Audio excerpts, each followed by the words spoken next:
अगर आप पढ़ने बैठे और आपको लास्ट में यानी कि जब सोने जा रहे हो, मैं आपको बताऊंगा कैसे लेट नाइट, कैसे ज्यादा देर तक पढ़ना होता है, कैसे बनता है मोमेंटम पढ़ने का।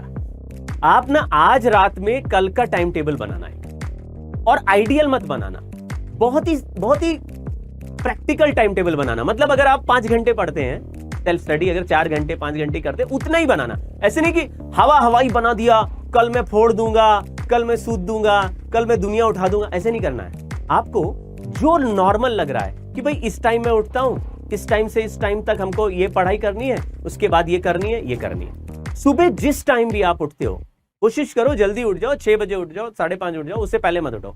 5-6 बजे मान लो आप उठते हो या 7 बजे भी उठते हो, तो जो पहली पढ़ाई है वो सबसे इंपॉर्टेंट है। यानी नेक्स्ट डे के टाइम टेबल में जो आपने अपने टॉपिक्स डाले, उस टॉपिक्स में जो सबसे डिफिकल्ट लग रहा है उसी को पहले सोच दो। समझना बहुत ही इंपॉर्टेंट। ये एक तरह का टक्कर मारने वाला कॉन्सेप्ट है कि अगर आप कभी भी नेक्स्ट डे की तैयारी करें। आप देखना नॉर्मली बच्चे कैसे करते हैं और कहते हैं सर टाइम टेबल बनाया, हमारे से टाइम टेबल फॉलो नहीं हुआ। क्यों नहीं हुआ? क्योंकि एफिशिएंसी सबसे ज्यादा होगी जब पहली बार पढ़ोगे, अगले दिन पहला पढ़ोगे। और पहली चीज जो पढ़ोगे उसमें आप सबसे डिफिकल्ट वाला पार्ट जो नेक्स्ट डे के टाइम टेबल में उसी को रखो।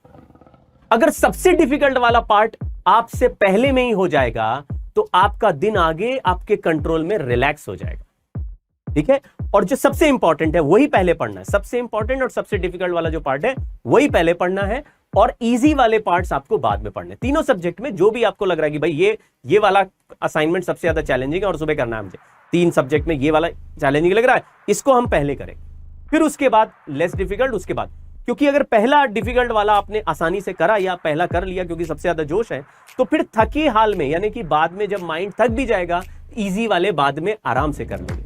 लेकिन अगर तुम इजी वाले में अपनी सारी एनर्जी खर्च करोगे तो फिर आगे चल के जब डिफिकल्ट आएंगे तो वो छूट जाएंगे। इसलिए ज्यादातर बच्चे क्वेश्चन जब अटेम्प्ट करते हैं, कोशिश करो एग्जाम में उल्टा करना होता है। एग्जाम में पहले इजी क्वेश्चंस ढूंढ के करने होते हैं क्योंकि इजी क्वेश्चंस में टाइम कम लग रहा है। एग्जाम में टाइम की लिमिटेशन होती है, घर पे नहीं। तो घर पे अगर 4-5 घंटे पढ़ रहे हैं तो हमको पहले डिफिकल्ट टास्क करने हैं, फिर इजी, फिर इजीएस्ट, इस तरह से।